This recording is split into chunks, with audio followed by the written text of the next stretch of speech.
is like righteous.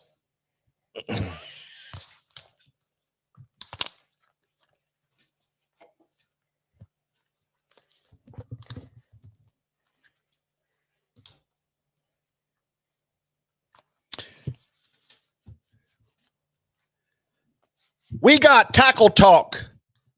We got some tournament talk. And we've got some technique talk.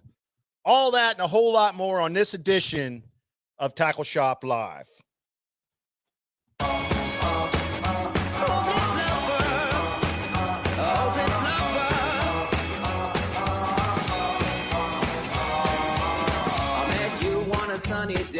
What's up, TikTok? How's everybody over there? Hope you're all doing very well. How's everybody doing tonight? Scott Lockoff, Larry Shope is in the house. Galen Heathcote, what's up? St. Crest, how you doing, buddy? Andy Garrett, Johnny Kopp, WB Jones. What are you guys doing? And oh man, we got it. Oh, Troy Wink's in the house. How you doing, Troy? Mike Hayer. Yeah, let's go, baby. We got a great big show for you guys tonight.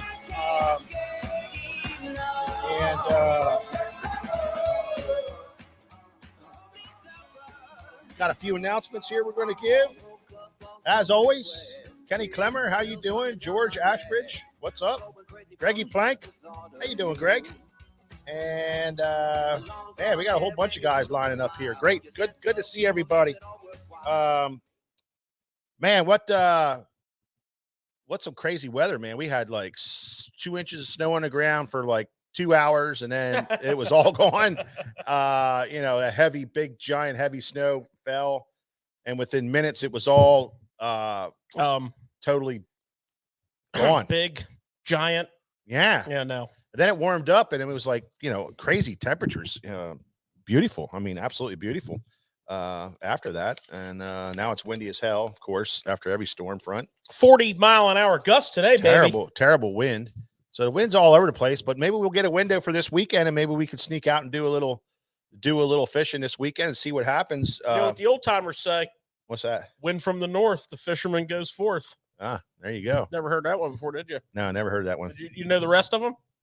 Yeah. Okay, good. Wind from the east, fish bite the least. Wind from the west. Fish bite the best. Wind from the south. Go to the bars. Not what we do, what they say. Oh, okay. We do hate a south wind, though, don't we? We hate a south wind. Yep. Depends where you're at, though. It does. South wind on the old St. Lawrence River don't exactly suck. Oh, yeah, no. Speeds are up a little bit. Yeah. Keith Carey, how you doing? 5 inches of snow you guys got? Oh, geez. And up to 5 tomorrow. I can't stand that. Well, I mean, I would like a little snow. I bought a snowblower 2 years ago and never used it yet. That's a good thing. Brand new snowblower, and I'm dying to use this thing. I was going to run home quick in the middle of the day yesterday and snow blow my driveway. But when I went outside to drive home, it started raining. You just wanted some satisfaction. I just want to run that beast, man. Yeah. You're not missing anything. Yeah, well, some people like the outdoors and blowing snow, and I like mowing grass too. I moved into a house 2 years ago that now has a great big giant, well, not a giant lawn, but I think it's giant. And because I never had to mow grass where I used to live in a townhouse, and they used to mow everything and do all the mulching and everything. Well, now I got this house, and I bought a mower, and man, I just love it. Go home, mow the grass. Freaking love blowing that grass around. So I liked it so much that I went across the street and mowed a field. The guy was like, "Yeah, you can mow all you want. I don't care." Looked at me real funny. I'm like, "I was thinking about mowing all this stuff down. What do you think?" He's like, "Man, you can mow all you want, buddy. Whatever you want to do." Picked up an extra half acre to mowing. Oh yeah, well, whatever. William Some Barnes people would consider that odd behavior. Yeah, I'd be one of them. Epic Eric. Bill Barnes is asking about if Epic Eric's going to come on Smallmouth Saturday. I don't know. He was here for our Bass Fest. He's always a cool dude to talk to. I mean, He was in the house. Epic Eric, you know, he's just a tackle. Did you see his stickers? Got great stickers. Man, he had the coolest stickers. Got great stickers. Got a great everything. His tackle selections through the roof, and he just can tell you about every lure that anybody's ever built and whether it's sought after or not. He just knows everything about, and you know, he's just a really, really fun guy to talk to. But I don't know. We're going to have, which gets me to Smallmouth Saturday, ladies and gentlemen. 2 weeks. Write down on your calendar, 2 weeks, Smallmouth Saturday here at the shop. Again, we have the big tent going up with the heat, and we got all these chairs, and we got some great seminars. Did you get a naming rights sponsor for that tent yet? No, not yet. Somebody to reach in their pocket so we can stop calling it the Big Tent. Yeah. Yeah, well, that's why I'm calling it the Big Tent. Anybody can step up and do a sponsorship of the tent. Sort of like you know, what do they got? Like Kroger Field and you know, like Chevy. Now you're talking. Chevy and Dodge and Ford. We're all open to all that stuff. I'll send some emails out to Chevy and see what happens. As you heard, Smallmouth Crush is going to be here. Travis Manson, he's going to be here doing some great seminars. And then we have Corbin Gottwalt, a local fan for everybody. Great seminar speaker, lots of fun, very funny guy. Have a really good time with him, and he's very smart when it comes to fishing. And you're always going to hear something off the beaten path with Corbin, because he's just out there. That's the way he thinks, and that's why I love fishing with him, because he does come up with some great techniques. And then also, so far, we have George. Yeah. And George is going to do a seminar for us. So that's a really good lineup. It's a solid lineup so far. I'm sure we're going to get one or two more. And then don't forget to mark your calendars for March 9th through 11th. Get this on your calendar now. This is the Cabin Fever sale, and we have a star-struck lineup. Star-studded would be a better star-studded lineup. Would be a better we just terminology. Signed today. Gray Buck is coming back. He's going to be doing some seminars. Well, he might not know that yet. No, he might not, but he's coming back. I guess if it works in his schedule, because I asked him before and he said it wasn't going to work in his schedule, but maybe they're going to do something about that. I don't know. But then we got I can't remember who's coming to that the one. Italian guy. Oh, Jacopo Galelli. Yeah, Jacopo Galelli is going to be here. He was here when they had the tournament on Upper Chesapeake Bay past year. He stopped in and said, "Man, I'd love to come up and do your show." So we got him coming. We got Brian Schmidt coming on Saturday. International flair. Yeah, we got a little bit of everybody. Jacopo. You know, Jacopo is he's no joke. No, he's hardcore. I mean, my man catches some fish. He is. He's very good. Think about learning your craft in Italy. Fishing everything you can fish in Italy. Yeah. And then coming over to the US with zero knowledge of our waters. Yeah. And within 2 years winning tour level events and being in contention in tour level events on a consistent basis. Yeah. So, and we had a chance to talk with him a little bit at the end of last year, and we just talked fishing, man. We were just like talking theory and talking tackle. Oh, yeah. The Jacopo Galelli experience is one you don't want to miss. We're gonna stack the yet to be named seminar tent. Yeah, and Destin Demarian's coming. Not sure if he's coming for Smallmouth Saturday or in March, but we're working him out for one of those. He's going to definitely be here for that. So that's going to be pretty cool. Yeah. Kenny Klember, how you doing? Kevin Carpenter, what's up? Donald Roeder, how you doing? Bill McDermott is in the house. How's everybody doing tonight? This is Tackle Shop Live for all you guys coming into the show. My name is Mike Acord. This is George Acord, and behind the camera is cameraman Nick. How you doing, Nick? How's it going, everybody? I am doing great. Yeah, absolutely. Special guest, Gracie Acord is in the house. Huh? Gracie. Now, a lot of people got to meet Gracie's boyfriend at smallmouth or Bass Fest, because unfortunately he was a guy who won one of the prizes. Well, it was fortunate for him, but it was it was kind of unfortunate for him. Unfortunate for him, but fortunate for me, because you know what I'm going to do when somebody wins something that I know, who was dating my daughter. He got roasted real good. So he came up. He was a good sport about it. We got him in front of the crowd. He's a little embarrassed, but Gracie's in the house. How you doing, Gracie? And I got a special announcement. Gracie just was notified that she is what do they call it, George? Dean's List. Dean's List. I was going to say summa cum laude. Congratulations. Yeah. That's on your way. Dean's List for her first semester in college. So I'm a proud daddy when it comes to that. Now you can officially say that you've told everyone that you know and don't even know. Yeah. So there you go. Now, Mike, is she taking after you on that one, or? Oh, of course. She gets all of her smarts from me. Yep. Absolutely. I almost fell over when I opened up the envelope, man. Honestly, I mean, I was blown away.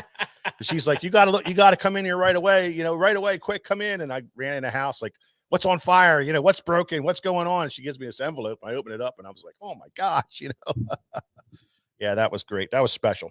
That's my smart kid, Gracie. I'm glad you're watching the show, Gracie. Very, very nice of you to do that, because nobody ever pays attention to me. All right. So here we go. We got a great show for you guys, and we're not going to wait any longer. Right now, we got some tackle talk coming up right now.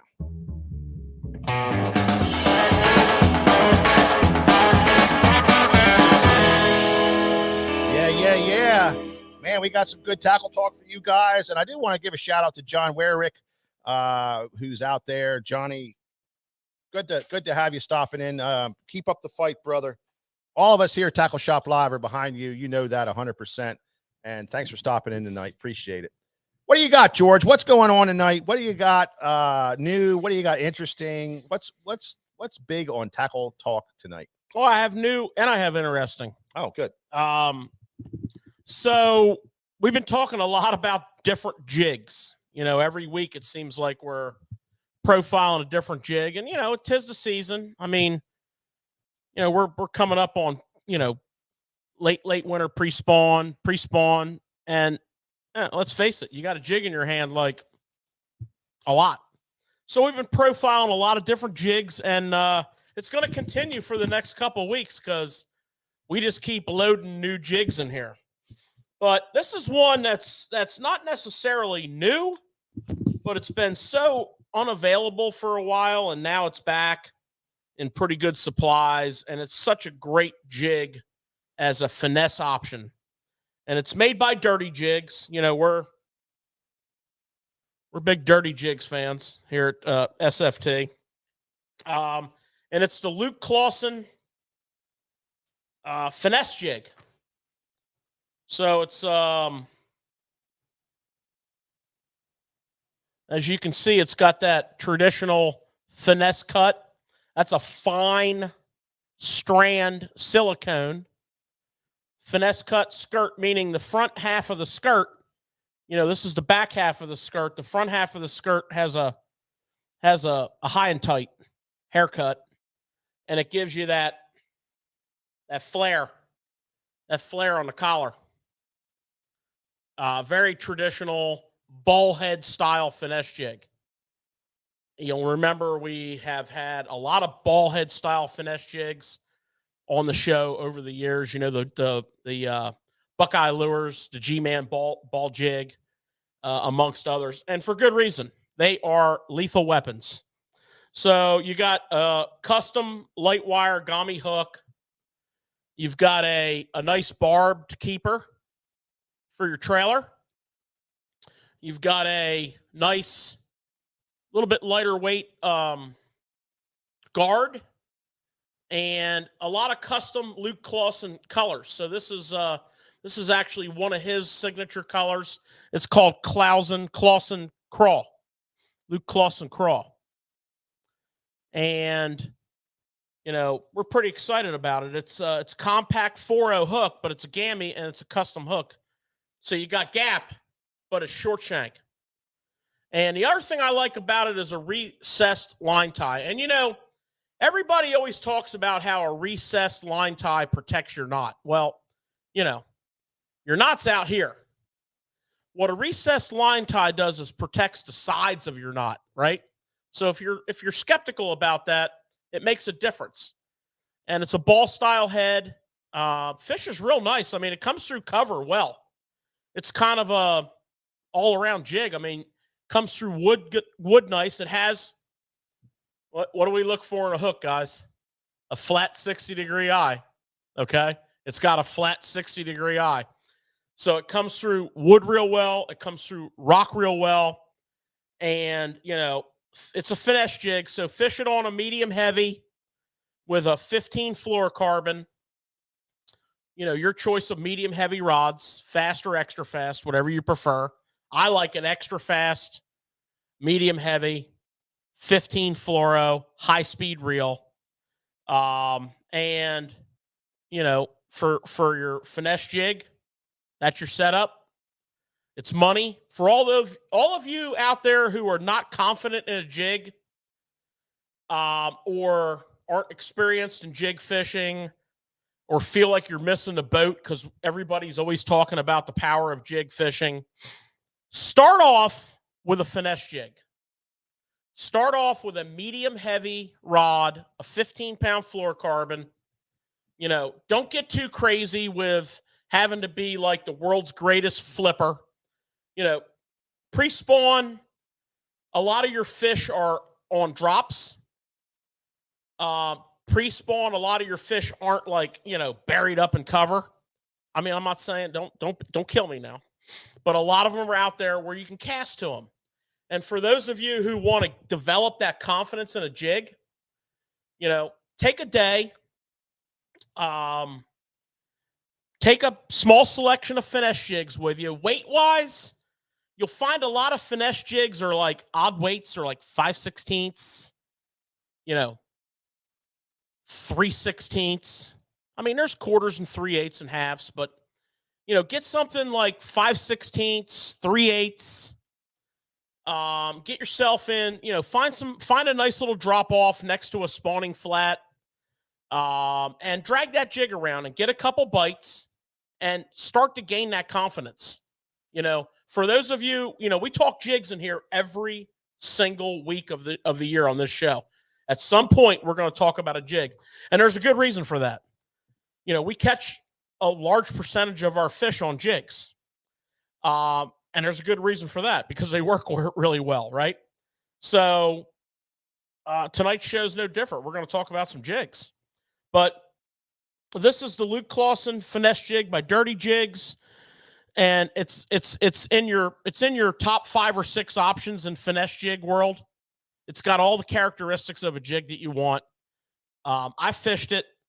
The guys have fished it. It's a good jig.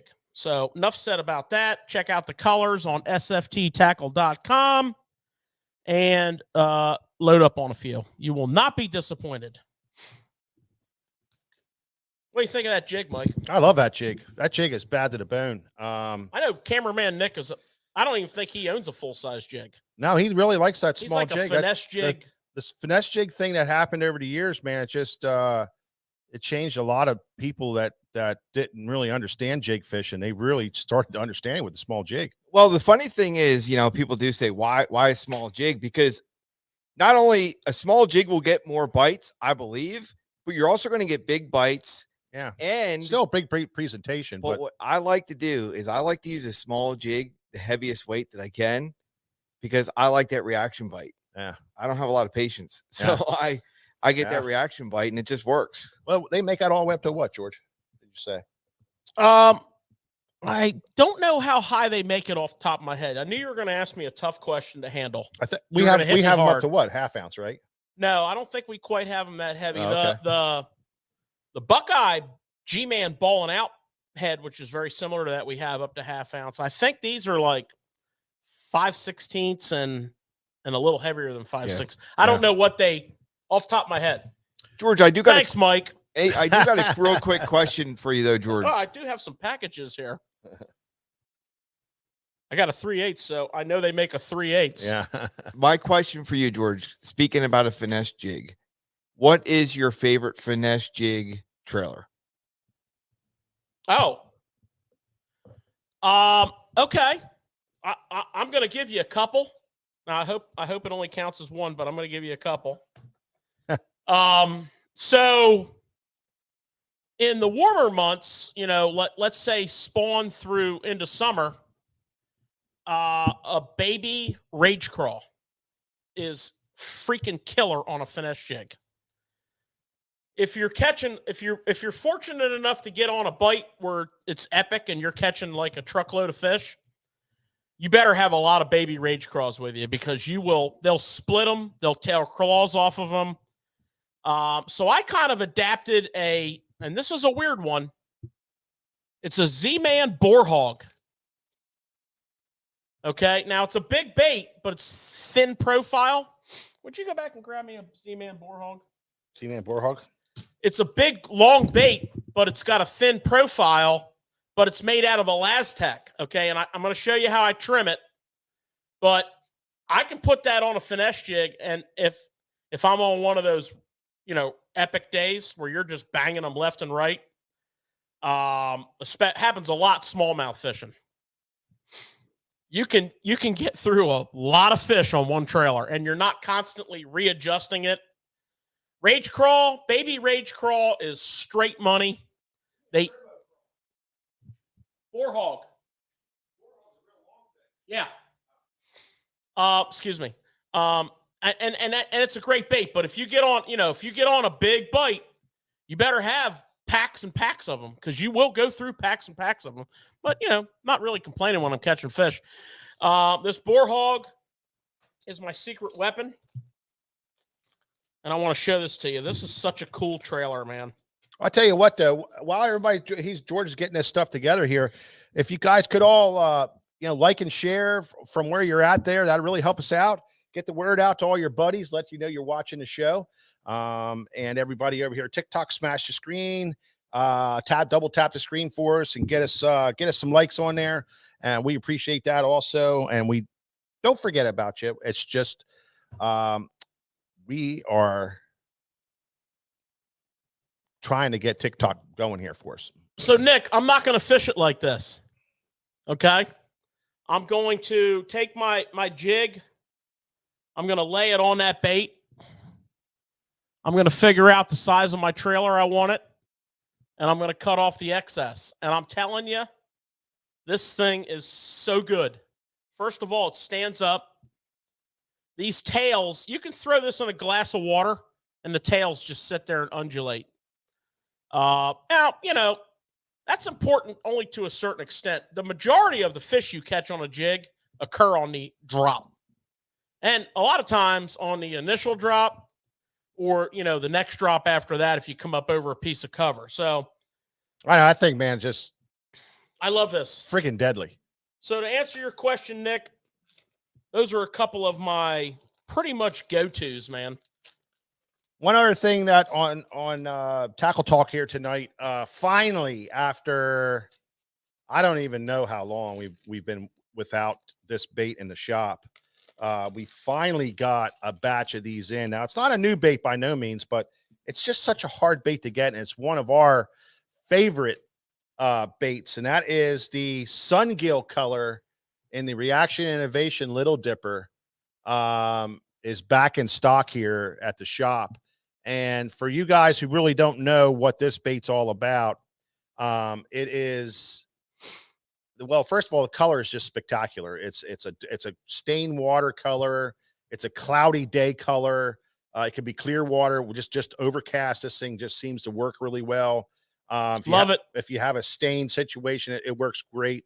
And it's the Little Dipper, which is probably one of the biggest thumper as far as the roll and the thump of a swim bait out there. I mean, I don't think anything thumps better than this thing. Chatterbait trailer, great swim jig trailer. Yeah. But I just wanted everybody to know that Reaction Innovations, Little Dipper, a bait that George and I just catch tons of fish on. Good stuff. And it's back in stock. You can get it right now online at sfttackle.com, or you can come in the shop and get them. either way. Someone asked what the package looks like for the Dirty Jig. It just, they got a new bag. That's what the package looks like. Yeah, that trailer, that's a good question, Nick, because, you know, you modify that trailer but depending on your water conditions. What I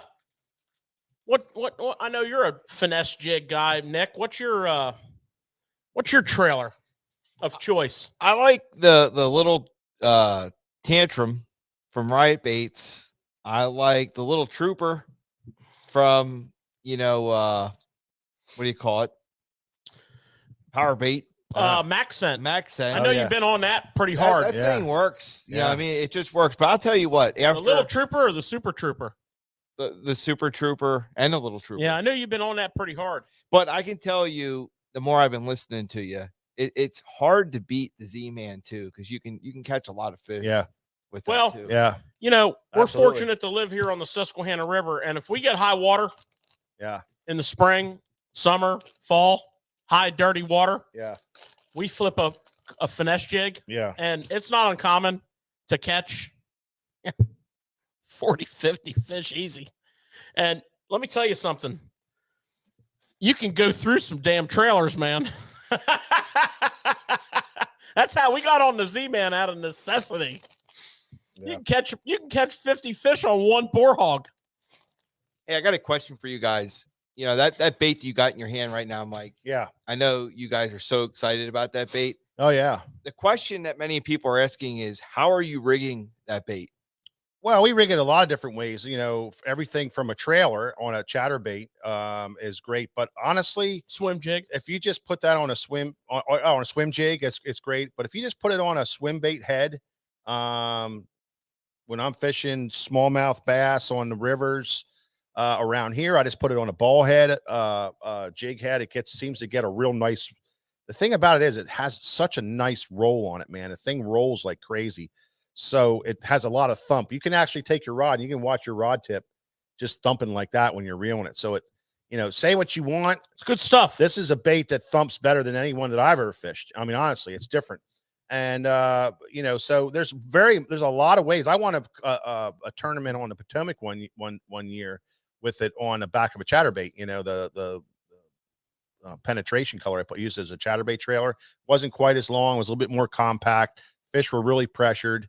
And you know, I just put the whoop good whoop stuff, on 'em, man. and so it's very, very, very good. But I think 80% of the time we just fish it on some kind of swim bait head. We like a 3-0 hook in your head, not a real big bulky hook, but you know, a nice thin wire, strong Gamakatsu hook, you know, on a ball head jig will work just as good as anything. And I know there's guppy heads. I think that new guppy head that came out from is that from Dirty jig. Dirty Jigs also, that new guppy head. I think that has a 3-0 hook in it, which is perfect, nice and compact. That would be a great head for this bait also. But I honestly, I'm telling you, we've been selling these things for a lot of years, and around here it's money. It is absolute money. So there you have it. All right, you got anything else new, George? I did. Well, I got something not new, but something I want to talk about. You know, there's some what I call boutique rod companies all over the country, and we've been associated with some of them forever, and some of them we just don't give a lot of love to, and they make phenomenal products. We carry tons of them, and I'm talking about iRod. And you know, I said to Mike tonight, I said, you know, I want to talk about a rod that we don't talk about a lot. But iRod's out of California, and the guy that owns the company is a big old school, like early pioneer in the swim bait game. So, you know, they got your swim bait situation covered. They make an old school, like traditional rod, or have made for them. They don't make them, obviously, but they have made for them. So you get a lot of like fast tapers to almost like moderate fast tapers, which are very forgiving tapers that are very versatile. And the price is right, and the quality is exceptional. And I want to highlight some of the things on two of their rods. Let me pick one up here. Price is unbelievable on it. So this is their fiber series, okay? Super light. Now this is just a standard. You know, I don't. You know, you can say what you want to say. Manufacturer can write anything they want on their tag. You know, to me, this is like a standard modulus graphite rod. Yeah. Okay. It's super light. It's light. Feels great in your hand. And I really like the one I picked up here, and I didn't even look at the models. I kind of looked at the rack because I wanted something long. So this is called the Junk Rod Junior, and it's a model number is a 744C heavy. So it's it's 74-inch rod, 4 power. And you guys can't see this on the camera, I don't think. Get out there and bend that tip, Mike. But let me load it. But that is a true definition of a moderate fast taper. And that is so forgiving on a rod of this nature. So this is a big rod, and you can do a lot. Very powerful. Yeah, you can do a lot. Now, you know, their line and lure ratings are a little funky. You know, this rod's rated to a max of 3/4 ounce. I would literally throw 1.5 ounces on this rod all day long. Yeah. This is a flipping rod. This is a big bait rod. Yeah, but I like the name of junk, the junk rod, know, because you can throw a lot of different stuff on it. You can pitch a jig and Texas rig, and it's got that action that you could throw a swim jig on there. $110. I know, that's what I'm saying.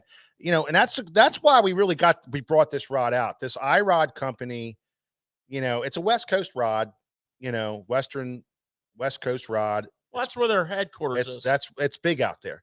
And George and I have been selling it for what, 8, 9, 10 years? Oh, at least many years. Yeah. So, and we have a nice following of guys around it, but people are shy away from it because they don't know what it is, but this is a serious company. This company, they hire some hardcore guys. They got Boom Boom. Is Boom Boom still with them? No. Oh, Boom's not with them anymore.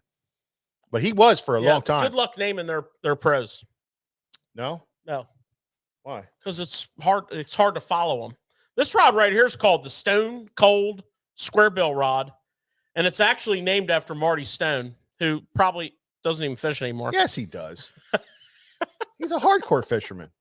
He doesn't have time. I mean, Marty Stone. He's got like 9 businesses. Yeah, I know, but Marty Stone, he's on all the time with Major League Fishing. You think he doesn't go fishing? The guy knows his stuff, man. I do think he doesn't go fishing. He's a hardcore guy. I think he works too much. I'm just saying. So this is their Genesis. I really asked the wrong question about that. But Boom Boom was with them for a long time. Yeah, but he's not. He was though. Right, he was. I'm just saying he was. Yeah, they have a nice pro staff, but their rods are, very nice. This is their Genesis 3 series. Yeah. Which, this is your wheelhouse right here at $149. That thing is stupid good. And this is their square bill rod. It's awesome. Yeah. So, if you're in the market for a rod and you're not not sure what to look at different, if you want something different, if you can stop by the shop and pick one of these up, or, go to our sfttackle.com and you need a big rod, they got big rods. They got big ones. You need a spinning rod, they got they got it. They got everything. They got all purpose rods that do everything, like that 7'2", 7'2", that you can be a swim jig rod, they got great jerkbait rods. Man, they got great jerkbait rods. They got rods for everything. But the thing about them is you pick them up and you go, and without looking at the price, you're like, oh man, this thing's really nice. This is, I know what this is going to cost. And then you flip the tag around and you're pleasantly surprised. So that's what most people say, man. They're really surprised. And then they buy them, they take them out fishing, and they realize that these actions are well thought out, and this graphite is well thought out, and this position of everything's well thought out, and it fishes really, really well. So it's good stuff. Yeah, absolutely. We like them, don't we? Oh yeah, absolutely. Yeah. So I wanted to bring that up, Mike. I thought that'd be a little different on Tackle Shop Talk. And then the last thing we have for you is a special that we're running for today through Saturday. Close of business Saturday. Yeah. And it's the original SLX bait casting reels. We are closing them out at 20% off. Get them while you can. We sold a ton of them today.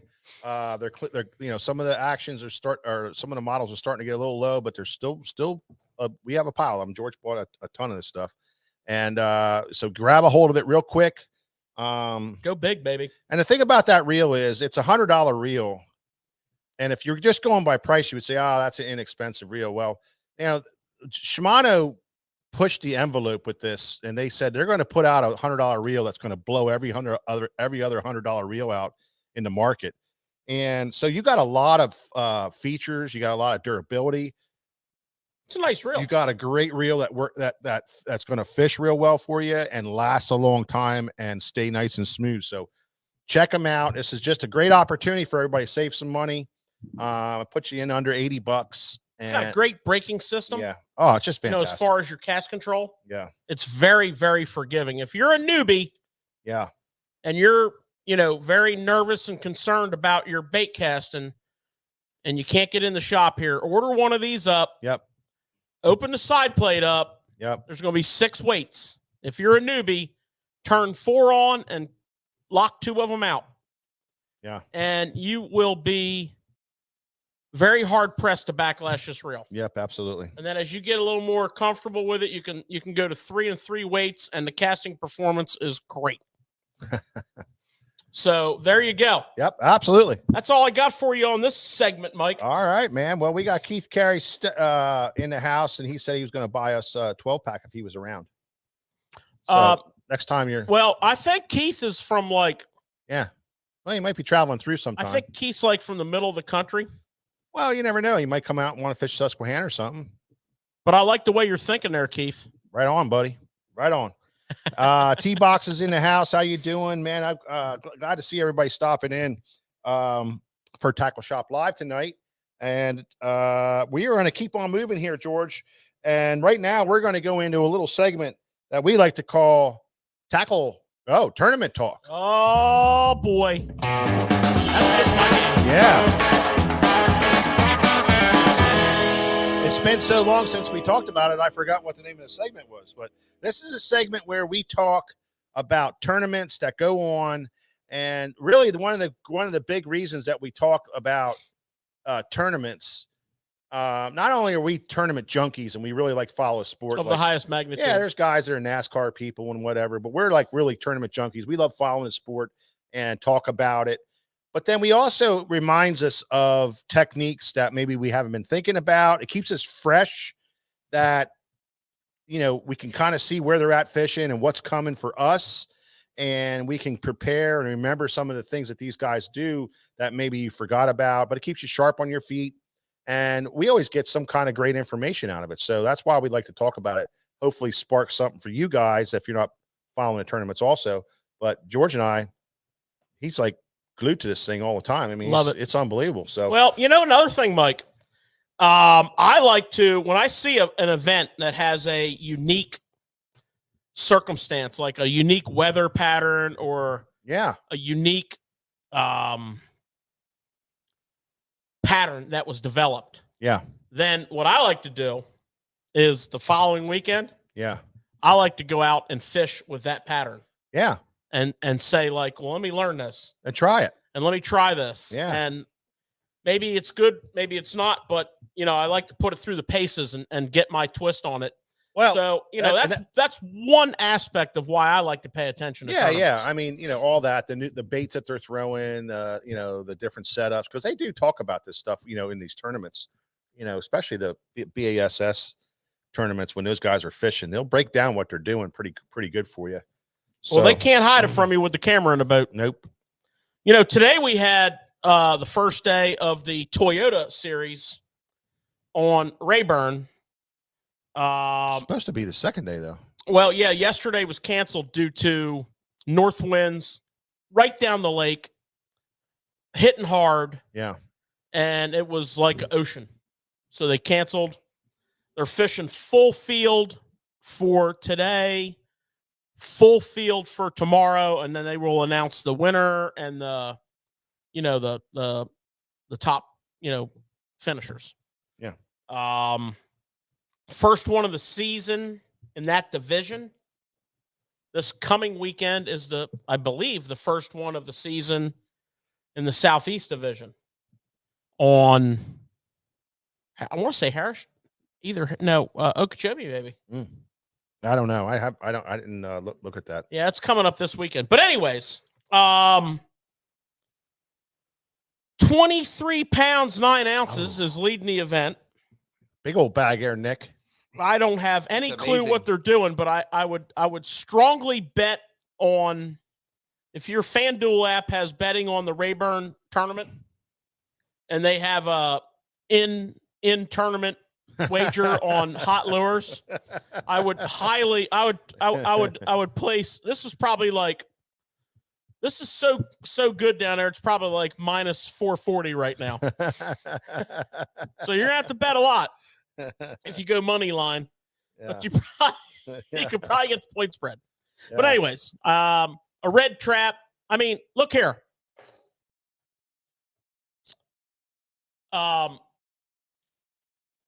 Rayburn red.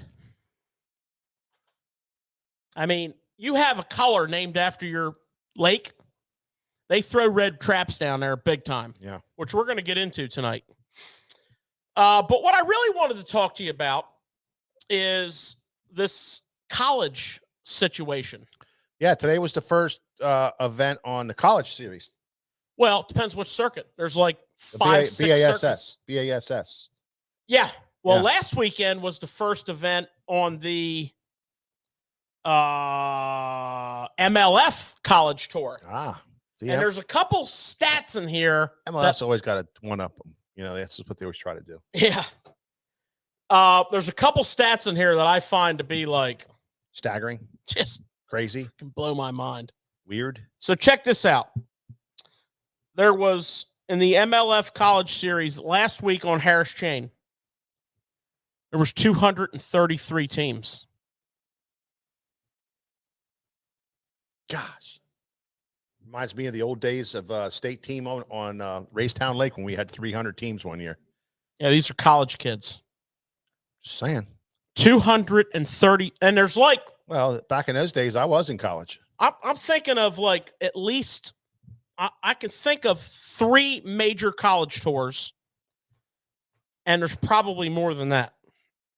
You have MLF, you have Bassmaster, and then there's another one which I don't even know the name of. That is pretty big. But 233 teams. They have a national championship that you qualify for. 27 teams qualified for that already out of that first event. The team of Catawba Valley Community College. Catawba Valley Community College Won the event. Their first day, Wow. Their first day weight was 25.5. And what a bag. That's Definitely doing something, man. 25.5. That's a bag. that Definitely. ain't nothing.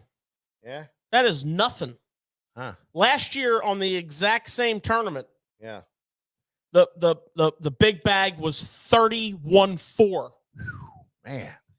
Sounds like we need a road trip. Yeah. Where's that? Harris Chain. Harris Chain? So- Golly. What's interesting about this is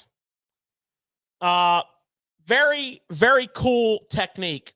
Now, this was the same technique that the guys won on last year.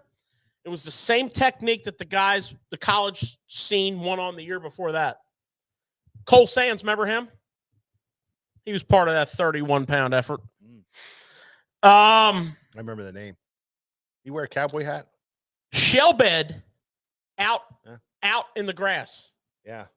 Very, very, very classic pre-spawn staging area, Golly, man. right? Trying to find those, though. Holy mackerel. It's not that hard Really? compared to the way we used to find them. Oh, yeah. We used to find them by dragging a Carolina rig across 3/4 of a mile. That's true. Now you can just look at your graph. I guess. Listen, Carolina rig. Oh, I don't doubt that a minute. Carolina rig in about I don't doubt that a minute. 5 to 6 foot of water Yeah. on a shell bed Oh yeah. With a big worm. And Wow. That doesn't Go ahead, surprise Nick. me at all. That's right up your guys' alley. Bro. I don't even. I doesn't even surprise me a lick. listen, We're dough balling all the time out there, buddy. Let me tell you. listen, they found this shell bed in their practice, and they both hooked like tankers, and they both said, this is it. This is it. It's out way offshore, staging area, Yeah. big spawning area. Yeah. So Yeah. they go there on day one. 25 boats there. Negative. They go there on day one. Yeah. They pick up their Carolina rig and they throw a cast up in there. Don't catch First it. bite. Don't catch anything. First bite. 8 First cast. 8.95. 8 pounds even. Ah, First cast. gosh. They sat on that shell bed all day, and their last fish that they called with was a 6, and they weighed in 25.5. They went back the next day, whacked them again. So what's interesting is 233 teams. What's interesting is starting today, as you Yeah. pointed out, Yeah. the Bassmaster College Series is on Harris Chain. Wow. And here's where we're getting into something Nick said, touched on a great topic. They went and interviewed Bobby Lane. And he's like, you remember last year when the elites were down there on the Harris Chain and they all were in Banana Peel Cove or Yeah. whatever it's called? Yeah. There was like, Yeah. I mean, Brian Schmidt almost won the damn Yeah. thing there. Yeah. I think the winning bag came out of that cove for the most part. It was the guy that runs the Bullet Bass boat from North Carolina. No, the Harris Chain one, the guy that won that was offshore, but everybody else was Right. in there. But he was offshore in Banana Cove. Yeah, right there somewhere. I thought he was throwing Ow. a Spro rattle trap He was. And Yeah. a Carolina rig. and a Carolina rig. And a Texas rig. Buddy Gross. Buddy Gross. Buddy Gross. So they interviewed Bobby Lane, and he said all the lakes on the Harris, because last year there was no grass. There was few. All the lakes on the Harris Chain have beautiful grass, eelgrass, Yeah. milfoil, coontail, hydrilla. I mean, he's naming every grass: gator Yeah. grass, sawgrass, pennywort, pads. He named them all. Yeah. Guess what? The college guys are there. 275 teams, man. I don't know if you guys are picking up on the freaking trend I got here, but this college thing It's huge. is out of control, and I love it. Yeah. I love it. You know, our we got a guy, Yeah. Bubba Well, Cicero. Yeah. Well, there's another one. We from got a Buffalo- guy, man. Bubba Cicero is our guy. Yeah. There's another local. And he was recruited to fish college. They freaking gave him a scholarship. They recruited him. They gave him he fishes for Bethel University, for God's yeah. sakes. Right here. Dylan Fogarty. He's a local guy from around here also. I mean, Bethel University. It's like Yeah. that's like the Alabama of bass fishing, Roll Yeah. Tide or whatever they yeah. say. They have 17 teams in that event. 17 teams in that I can event. tell you who one of them is. Yeah. Bubba Cicero. Oh, yeah. And guess what? He's got the old man Skeeter. So this year, He's a boater. he's in charge of his own destiny. Yeah. Him and his teammate are there, and I guarantee you, they probably fished 24/7 for the last week. They probably did. So last year, Mike, I was wrong. I apologize profusely. Last year, it was Leif and Matt Messer Oh, okay. who weighed in that big bag on day one. Oh, okay. It wasn't 31 something. Oh, okay. It was 36.7. I'm sorry about that. And then they backed it up with or day one they had 25.6. So Gosh, just that's crazy. just rigging a shell bed. You know what I'm saying? And guess what they caught their fish on? Carolina, right? Yeah, you're right. They mixed Well, in look here. Jeff Reed was fishing a tournament at Lake Anna in Winter Series over the weekend. They had 31 pounds and they had a 645 lunker. That's a good one. They must have all been 6 pounds. Yeah. 31 Uh, pounds. Yeah. It's a hell of a bag. So the last thing I want to say about this, because these numbers are just getting me going.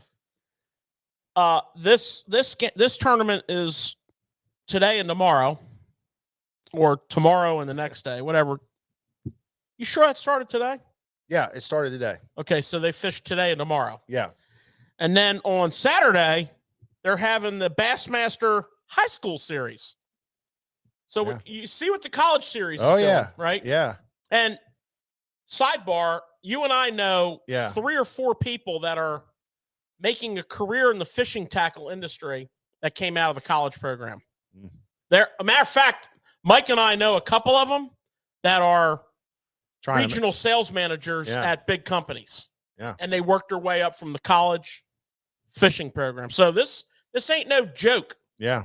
So mom and dad It starts at the high school. If your son or daughter Sign is 'em up. getting talked to by a recruiter to go bass fishing, It's you okay. might want to It's okay. rerun this show. It's okay. Don't get nervous. But check It's out- it's okay. Check out this high school series. 30 states represented with 225 teams. Are you freaking kidding me? And that was That's coming up Saturday. yeah. Is that an event or is that like a championship? It's a series. It's part of the Oh, series. it's part of the series. One event. First one of the year. That's a lot of boats for a series, man. Bro, it's high school. That's a lot of boats.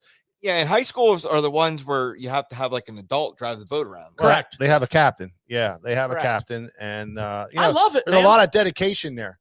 And there's a lot of we always make a point in here when we're doing our seminars or whatever to acknowledge people who step up to the plate and take kids fishing in these events because they need help. They constantly need help. So if anybody is out there and they're like, man, that'd be cool to take kids fishing. George and I do it. We did it. And it's really fun and cool. It's awesome To see how excited these kids get and how jacked up they are when they start catching fish. It's just really, really cool. So it's something you definitely want to, sticks with them. that you want to do. It sticks with them. Sticks with a lot of them. They do. It does. And I have people that come in the shop to this day that I had as kids when I was captaining them on their boat, and Yeah, they same here. fish and hunt to this day. oh yeah, it does. Work in the industry. So, It's cool. anyways, that's tackle talk. I mean, tournament talk. Yep.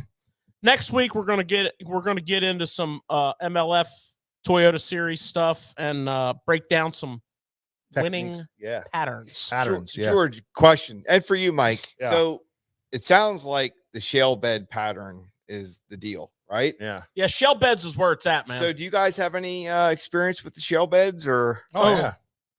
Oh yeah. oh yeah. Yeah. Potomac River. Oh yeah. Tidal waters.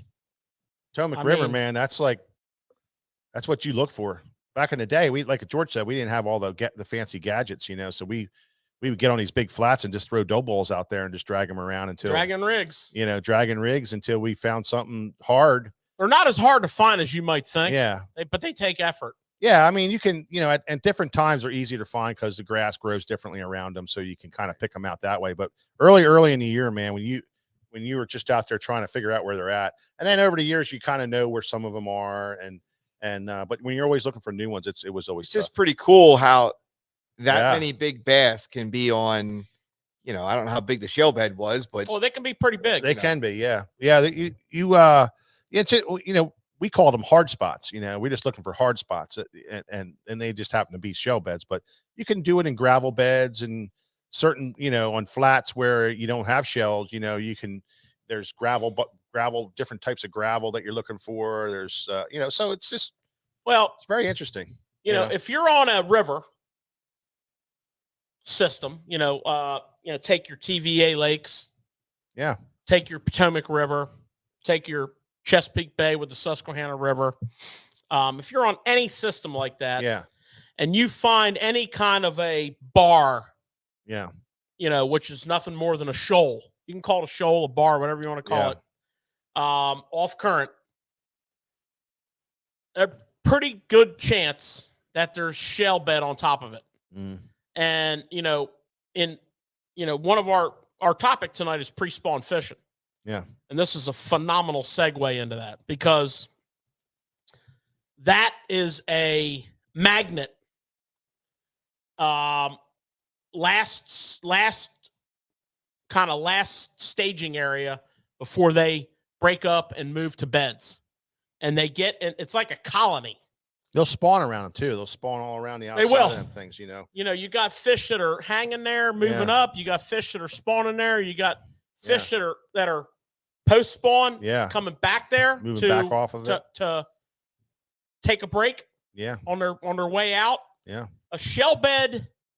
When you find them, you put a waypoint on them. Check them all the and time. You don't take anybody there that's not in your inner circle. Yeah.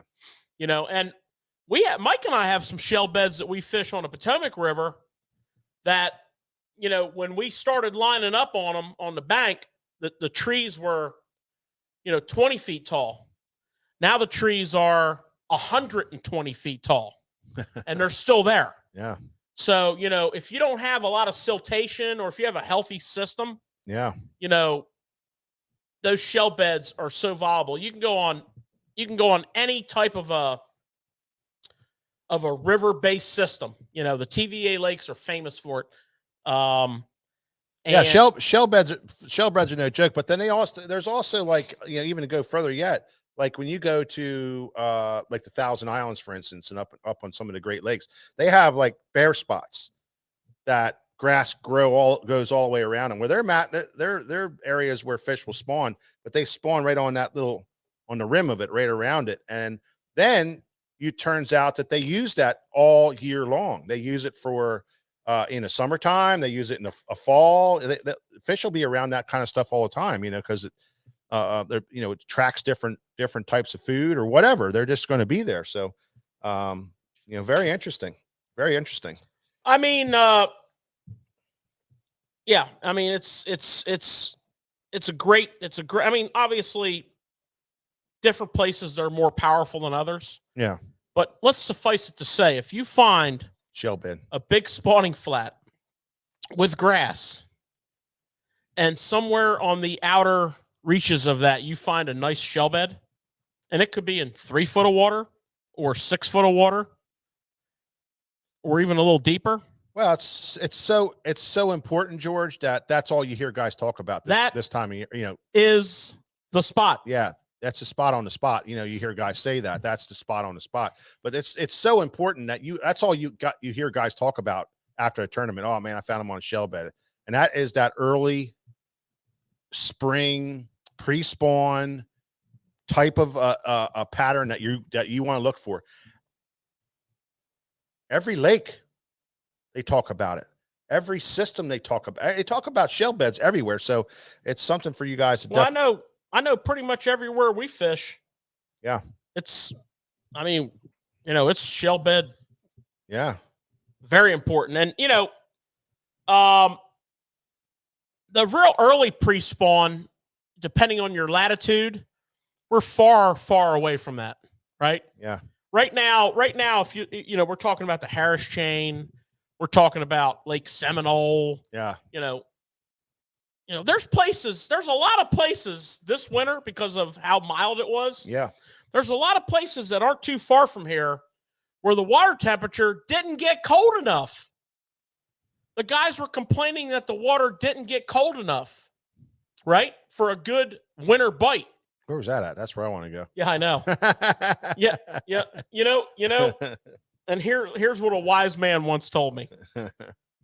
And I want everybody to pay attention to this. This man's name is Joey Evering, and he's very wise.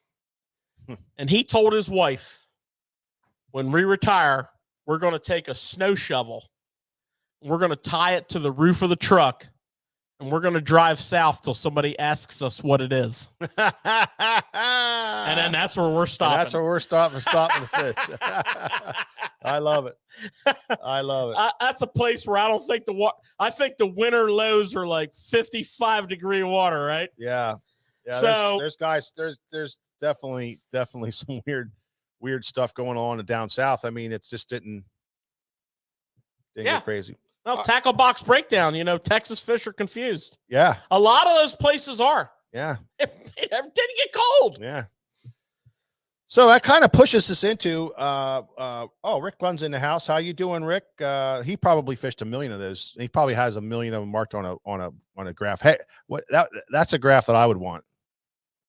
With all those waypoints on it, all those Shell beds. Shell beds. I bet she has 1 million of them. Well, when you find one, don't. And I'm not trying to be that guy antisocial, but don't take anybody but your closest inner circle of friends to that spot. Yeah, it's going to pay off big time. Because, the next thing you know, your buddy is going to be there with his buddy, and then, they're not too hard to find, but they're not easy to find, and a lot of people aren't willing to find them. Yeah. So guys, we're talking about Florida, but as we get into our early pre-spawn here, would you be throwing a Carolina rig in that situation, or is there other baits that you would break it down with? No, absolutely. It works everywhere. Carolina rig is your universal bait that you can fish coast to coast, north and south. It's just a great all around bait to throw. It's a great bait in emergent grass. It's a great bait on those emergent flats that you're out there fishing around those hard spots, around those shell beds. It's a great bait to fish points on pre-spawn. Drag something around out in pre-spawn, which is what we're going to talk about tonight. But you can definitely do that then. But no, when that pre-spawn's on and that spawn, and you're coming up and you're starting to get into that, 6, 7, 8 foot of water, and you're starting to throw around and you're kind of getting ready to get moved back into those pockets and back onto those flats and those little coves and whatnot. Man, you want to be throwing one of these for sure. Absolutely. So kind of moves us into where we're going with this tonight. And now let's talk a little technique. Yeah, and the technique that we wanted to talk about is pre-spawn. Early pre-spawn. It's early pre-spawn. So it's not like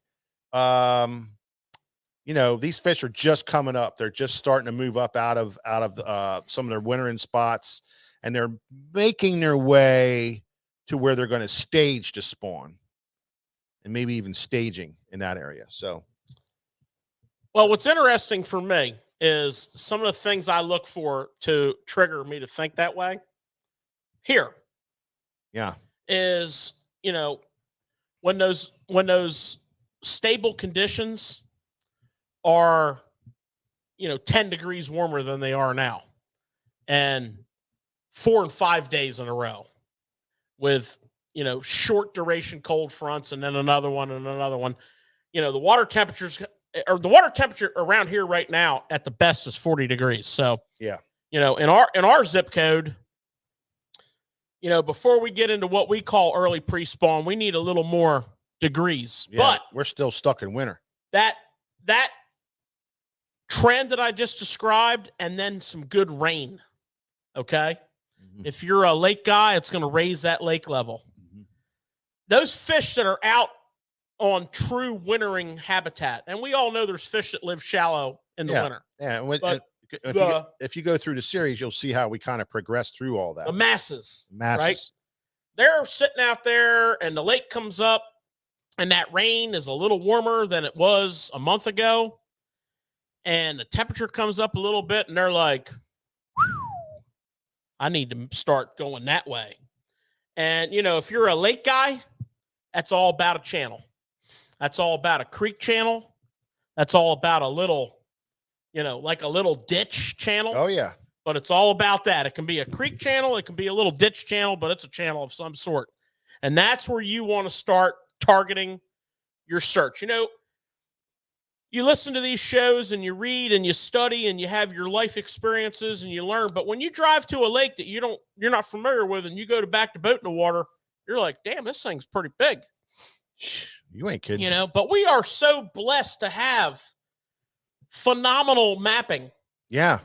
And we always talk about the paper maps, so we're going to do some homework before. Oh, absolutely. But our mapping chips, they're unbelievable. We can set color offsets for certain depth ranges. Like my red's going to be 10 foot. Yeah. My whatever. Yeah. But I'm looking for that drainage creek gutter type. you can also look at the surrounding hillsides. Yeah. You know, if you have a ravine type gut going up through the woods, there's a good chance there's a ditch of some sort coming out of there that before that lake was formed up was out to the channel. I tell people all the time that when you're, you know, when you're fishing and you're out pre-fishing and you're out looking, what we call scouting the day out, you got to be heads up, man. You got to be on the screen. You got to be heads up. You got to be visual. And one of the easiest things to do is to watch your contours on your banks, because it tells you, it doesn't just go down the water and stop. It goes down the water and it fills in a little bit, but it travels down in that water. So you can really see, is it going in steep? Is it going, is it going in real Great steep? starting point. Where's that transition? You can see rock veins coming into the water from a, more, it's a great spot area to start. And it's even like on your map, your graph, as you're going, you see something on your graph, you say, I definitely want to go there. And I want to, this is what I want to see. Well, when you get up there, you can really break it down on the bank and you can say, oh yeah, this is what I want. Look at the rock on the bank there.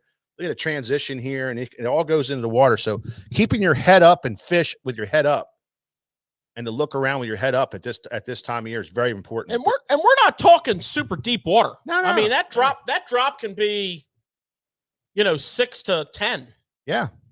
We're just talking about finding that. But it's where fish would funnel into from a deep water. That's what that ditch is doing. And it's funneling. It's funneling them in so that they can come in and go out. And they're going up. Yeah, they're going up. Yeah, they're going up. So, I like to start my search, Mike. Me and you fish together all the time. Yeah. I'm like a broken record. Yeah. I love to start my search with a lipless crankbait. It's a great bait. It covers a lot of water. Why wouldn't you? In the pre-spawn, early pre-spawn, yeah, when the water's still cold. Well, let's talk about this. Is how I like to start. Yeah. So when you say too cold, I mean, no, not too cold. No, when the water's cold, we're talking mid 40s here. In this part of the world, we're talking mid 40s to up in the 50s. Mid 40s is great. Yeah, mid 40s to that to right up where it touches the 50s. Is one of the greatest times to throw one of these baits. When it starts warming up and that we get that warm rain and that we get into the mid 40s to the upper 40s. I mean, this is certainly not my only choice, but I'm really hung up on this bait. Yeah. We talk about lipless baits in here a lot for good reason. And there's a ton of them out there. Early pre-spawn for me. I'm very much oriented to the yo-yo technique, down, yo-yo up, down, yo-yo up, or the slow reel, almost worming it with the rod tip, up on that drop, that lip. If it's a grass lake, I'm looking for some stubble. If it's rock lake, I want to hit that rock, right? Yeah. Great search technique. Now, obviously, we're looking at our graphs, right? Oh, yeah.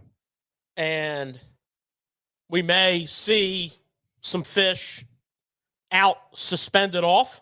Just off there, yeah. And, we're going to react to that 1, 2, 3 little group of fish. Oh, yeah.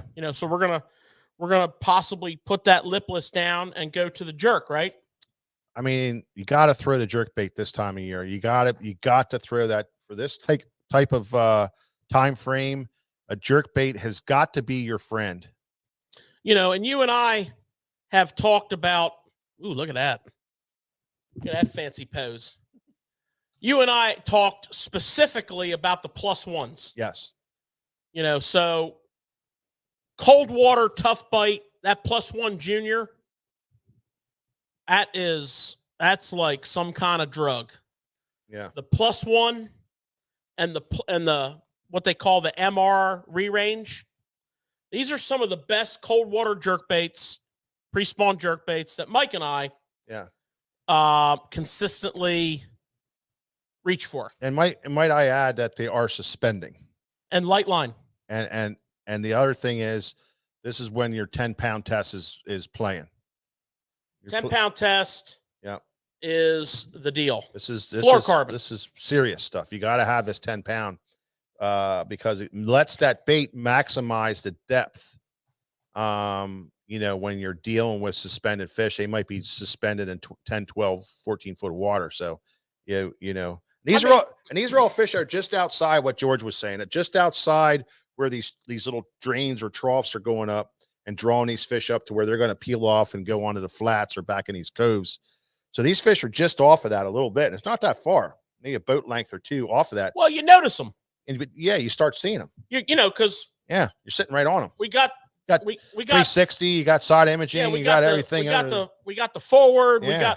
We got we always used to just Crazy Ivan those jerk baits. I mean, we would just randomly fan cast that jerk bait as we were working our way up with that lipless bait. And you're having success both ways. It's not like it's one or the other.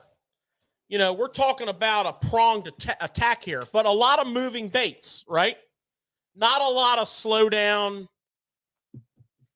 baits because we need to cover water, but we're not fishing fast. We're just fishing thorough. We're lipless. It might be that yo-yo, it might be that wind. The jerk bait is all over the place. And George, while we got you over there, and we got a lot of new viewers on TikTok, YouTube, Facebook watching, can you show us again your demonstration on how to properly fish the jerk bait? Oh yeah. I mean, it's all or nothing. You want me to go through the motion? Oh yeah. All right, I need a fishing rod. You got one right there. I got one right here. Actually, a pretty nice jerkbait rod. So, can you see? So, here's the deal with the jerkbait. And I hate to say this, but a lot of people that I fish with fish a jerkbait very wrong. And it's not an insult to you. It's not an easy bait to master. It's critical that your jerkbait does this.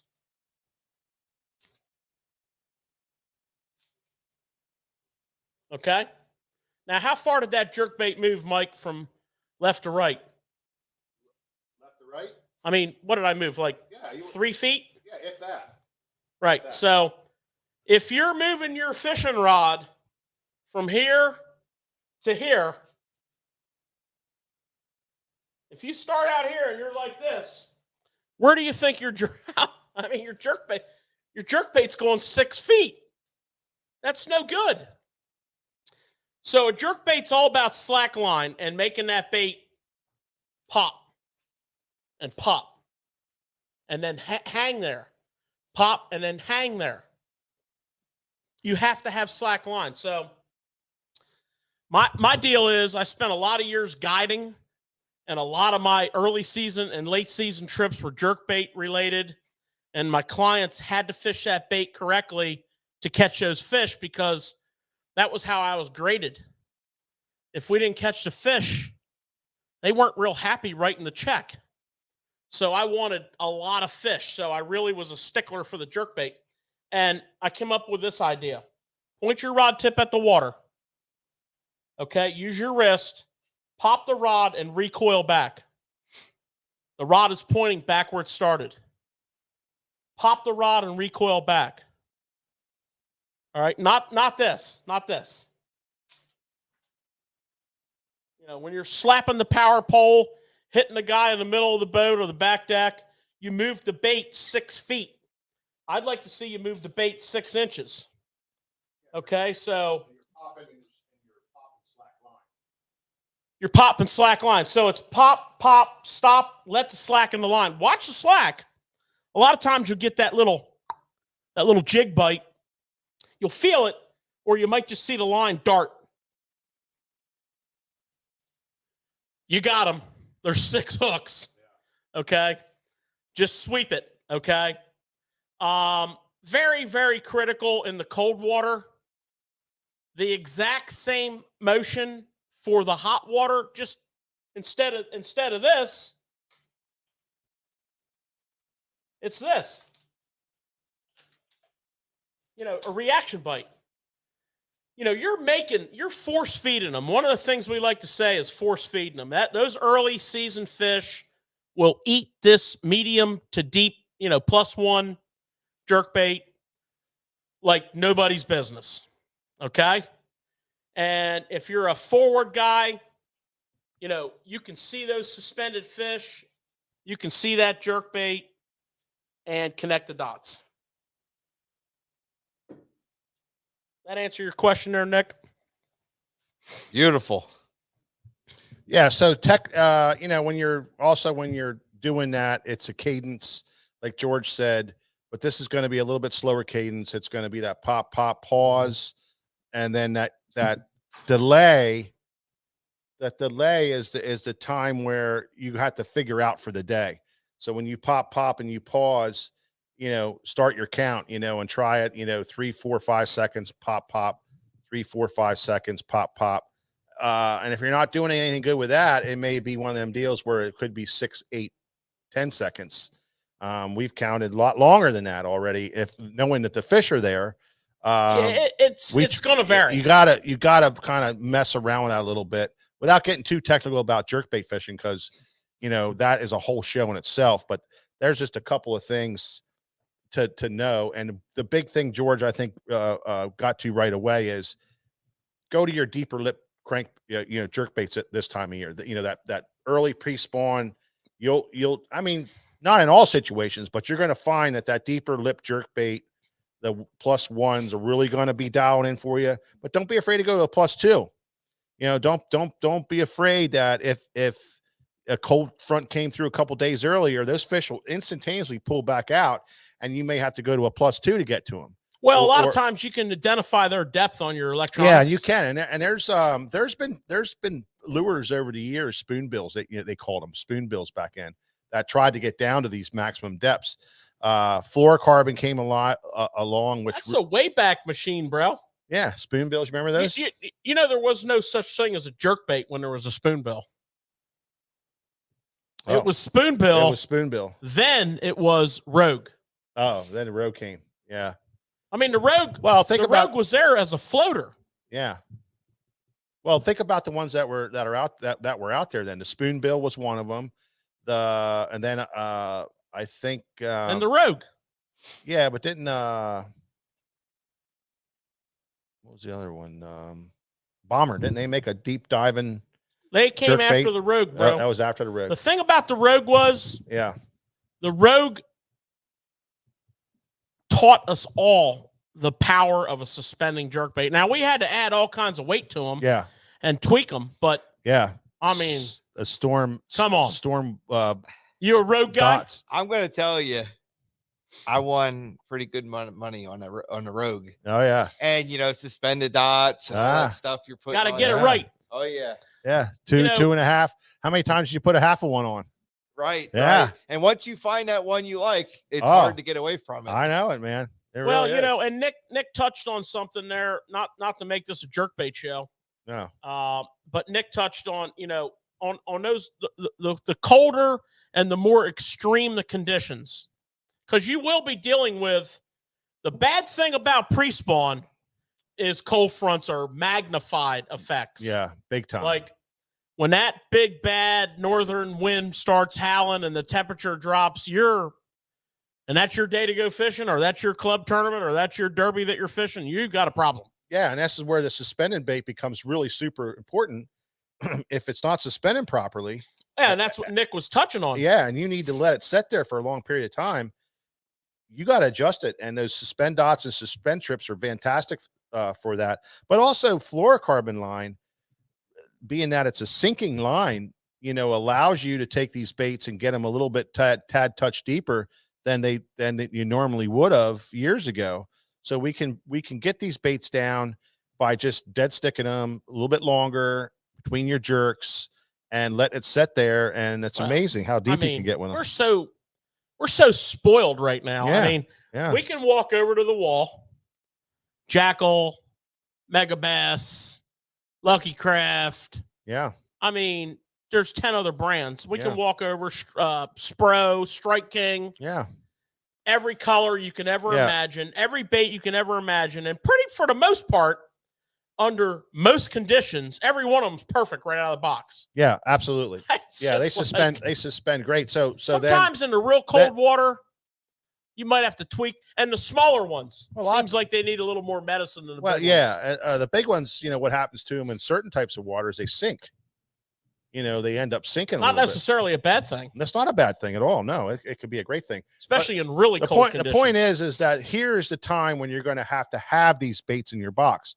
Your +1s, your +2s, your regulars, because you might end up on a really nice, super nice sunny day, and at 2 o'clock in the afternoon, you're in 3 foot of water jerk baiting 8-pounders. Because those fish will move up and then they'll just turn right around when it starts getting cold. They'll just go right back down. But they'll go up on a real sunny day. The temperature gets in that shallow water, it pops the 50 mark all of a sudden. Right, because it's beautiful, and it bumps into that 50-degree mark. They're going to the bank, them big ones, and it's that time of year when you're going to catch your biggest fish. And one of the greatest baits for that, well, there's a couple of them. George hit them on is the rattle trap and the jerk bait, and you can have one rigged up, the shallow diving regular 110 or a pointer 100, just with a regular lip on it. Move up shallow and fish that little shallow bite.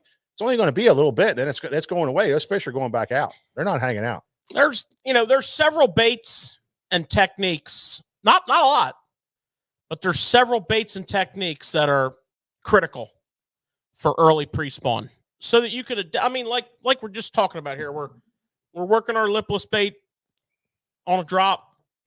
We see something, couple fish. We start chasing them with a a jerk bait, or perhaps a small swim bait on a ball head. Yeah. Then we go back to work on that drop again. You can't get like all rigid and locked in on one thing. You have to have, the multiple pronged approach here. But when it's early pre-spawn and the water's cold, yeah, it does narrow down your focus. For example, crankbait.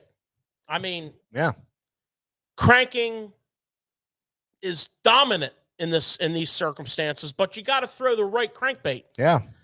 You need to throw, flat-sided baits. And there's 80 billion of them on the market, and they're subtle. all good. You need to throw subtle baits. Yeah. Subtle Shad Rap type baits. Well, that's the one. Flat-sided one that started. It was the Shad Rap. Kind of started that whole type of cold water cranking, and then moved into and then these other baits kind of jumped in there. The flat side is synonymous with that cold water. We've been talking about the flat-sided crankbait on this show. Yeah. Since November. Yeah. Yeah. Because it's in play. Well, we talked about it, all through the spring of last year. Well, we're heading that way. And, all through that. So, and you're going to hear a lot about it again, but now is the time when it's starting. It's starting right now, in that early pre-spawn. Yeah, we're heading that way. And George and I have a couple of baits that we really, really like to throw that, in the flat sides, that just perform very, very well this time of year. We've kind of modified our flat sides a little bit from what we used to throw. We throw we talk about them all the time. We throw a lot of OG 6, Chick Magnet. We just catch a lot of fish on them. We throw them a lot. We throw them into reds. Red in this pre-spawn. Yeah, you can't is a thing. It's very much. It's not unbeatable, but it's a very good bait to start with. Crawl with an orange or red belly is a thing. Yeah, that right there is the color that made the Shad Rap famous. Mm-hmm. So these baits right here, and you're going to get 6 feet out of them, 5 to 7 feet out of them. Yeah, which is kind of our comfort zone.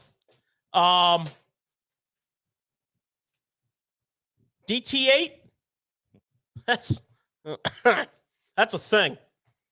Not quite a flat side, but subtle. Runs to 8 feet. You might want to throw red Covers a good depth or pattern. crawl. Yeah. You know, you get that cold front that comes in on you and backs your fish down. You know, go to a Shad Rap style bait. I'm a big Shad Rap, X-Rap, Shad Rap guy, the X-Rap Shad, the old school Shad Rap. But you're going to be doing a couple things on these cranking that's important. First of all, cold water, the fish's mouths are real hard. Okay? So you want to have sharp hooks. Amen, brother. Either sharpen them or change them. All everybody that's lazy, we're talking to you right now. All the lazy fishermen, we're talking to you. The problem is a lot of these fish are going to have a mushy bite. Now, you might get an aggressive day, but, you're cranking, you're banging off of wood and rock primarily, ripping through a little bit of grass. We're not in that real thick, it's stubble. This time of year, I really like a forgiving crankbait rod. I am downsizing my line. You would be amazed in fairly open water what you can catch on 10 and 12 pound line. I mean, yeah. It's a little risky, but oh, you could do it. I don't think I broke a fish off last year. I'm telling you right now, you get a glass rod. This is where glass really shines, and I don't care if I got that glass composite mixture. No. This is where a glass rod shines. This is where you want glass to work. Grab that tip. So here we have a glass. I mean, I'm putting a lot of pressure on this rod. We have a very forgiving tip.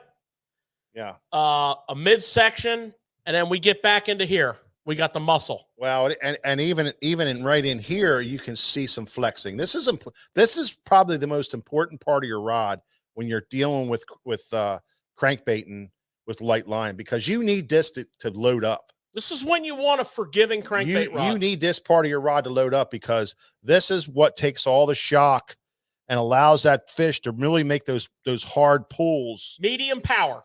And he can pull, and the rod takes the shock of the line, so you're not going to break him off.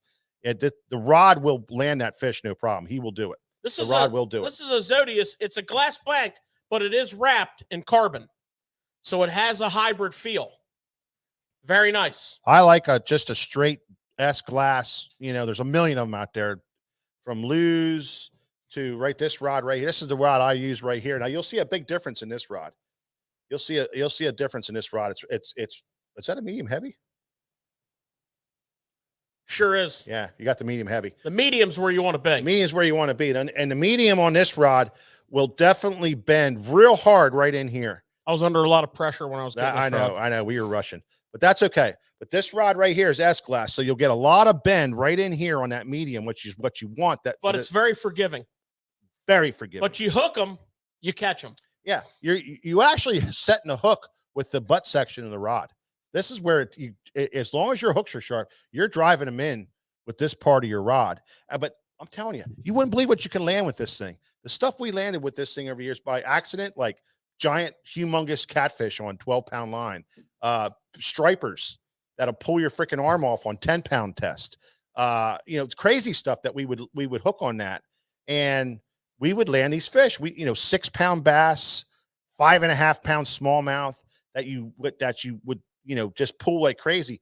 You will land them on these rods, and that's what you got to have to throw. Plus, the medium throws these size baits properly. Yeah, the medium's where you want to be. You can buy whatever brand of glass rod you want. I don't care what gear ratio either. Or even a little bit of carbon mixed in. You could use whatever gear ratio. I fish with guys that fish 8-to-1 in this situation. I like a 6-2 to 1. I don't like a 8-to-1, but there's guys that kick my butt on 8-to-1 because they know how to handle it. As long as you know how to handle your gear ratios. George and I like 6-2s. We've got a whole boatload of them just for this. Sounds like you're talking about GDP there. Yeah, it's a guy who he just knows what he's doing with 8-to-1. And I know other guys too. I know other guys that fish 8-to-1, but they can control what they do, and they'll throw multiple baits on that rod. But I don't like to think about it. I like just to turn the handle. Did you guys? I didn't hear it. Did you say what length rod you like to fish? Well, we're fishing 7.2s, Yeah. 7.4s. Yeah, 7.72 is kind of where I live. Yeah, that's where I'm at. I'm 7.2. You know, we're not offshore fishing real deep. You know, we're fishing fish that are, in theory, moving up. Okay. Yeah. So, you know, that first rod one other thing, George, on those crankbaits, and I don't think we hit it enough, but when these fish are coming out of that deeper water, they're going to go not only to grass, but they're going to go to the first thing that they come to. So this is where on your grass, when you're looking and you can't really see the fish properly, you're not getting good separation, or you just don't know how to read the graph really, really good. But if you see like a rock, you know, up on the sides of that ditch, or coming into that ditch, or on that drop coming into there, or up on the flats over to the side of where this ditch is kind of coming up like this, anywhere along those areas on a point going back into a cove where these fish are coming out of this water and getting on a point, any kind of structure, a stump, a rock, even all the way up to 2 or 3 foot of water, that's where those fish going. That's where he's going to that kind of cover, you know, if there's no grass. So make sure you pay attention to rock and you pay attention to wood. Could be a log. He's just not, you know, he's just not going out in the open and just going up through there. He's going to go hang out there a little bit, over this little rock over here, over that one. He's going to work himself up there. So any kind of structure, he may hold on that for a day or so. The one thing that strays them a little bit is if a little bit of bait swims by. Oh yeah. One of the things I've learned watching my Garmin with the Panoptix is in the reservoirs now. They come alive. I mean, you're working the bank that these fish are on this drop. You come down on, there's a lip, there's a drop. You're catching some fish. You're working that area. And then all of a sudden you just happen to, you know, the wind or something, you steer your motor over like this and there's like some bait. And all your fish that you're fishing for are on that bait. They just whoop. And they just go. I mean, they just literally go, and they're not like slow. So there's, you know, again, having that jerk bait laying there, having that swim bait on a ball head laying there to deal with that, because it's basically a big suspended situation at that point. You know, we've been saying this too on Tackle Shop Live, Nick, forever. Find the bait and you'll find the fish. You know, so the baits a lot of times is easier to pick out than the fish. So you can go around and you can see where the bait's kind of hanging, and then you can kind of say, okay, that's 15 foot of water. Where's that meat where I'm looking for? Where's that 15? Where does that hit in there on that bank? And then you can, you know, that's where you want to start looking. Exactly. Because what happens is as this water warms up on the banks up here during the day, you know, the whole process works in reverse. The phytoplankton start going up on there. The bait fish start going where the phytoplankton is, and they foul that up. And then and then when you see that, then you know it's time to go in shallow and throw around a little bit. But if you're not seeing any bait up shallow, and you're seeing it all in 15 foot suspended 15 foot of water, where you're going to want to concentrate on that depth range, you know, where cover is there, and like George said, keep an eye on that school, because those when these fish figure out they're out there, or they get too close, they're leaving. They're going to go eat those bait fish. For me, it's like it's a total accident. It is. Always is. When I see the fish. Yeah. A couple years ago, it wasn't like that. I didn't have Garmin, but now I have my Garmin, and I'm fishing my bank. I'm fishing my channel edge. I'm fishing my drop off in my little ditch that runs through my flat, where I'm doing my thing with my trap, and all of a sudden, I just see some. Yeah. See some sparklers out there, man. Yeah. And it's game on. It is. It's all definitely the game fish on. just go there. And I guess what I'm trying to say is all the practices that we use are correct. Yeah.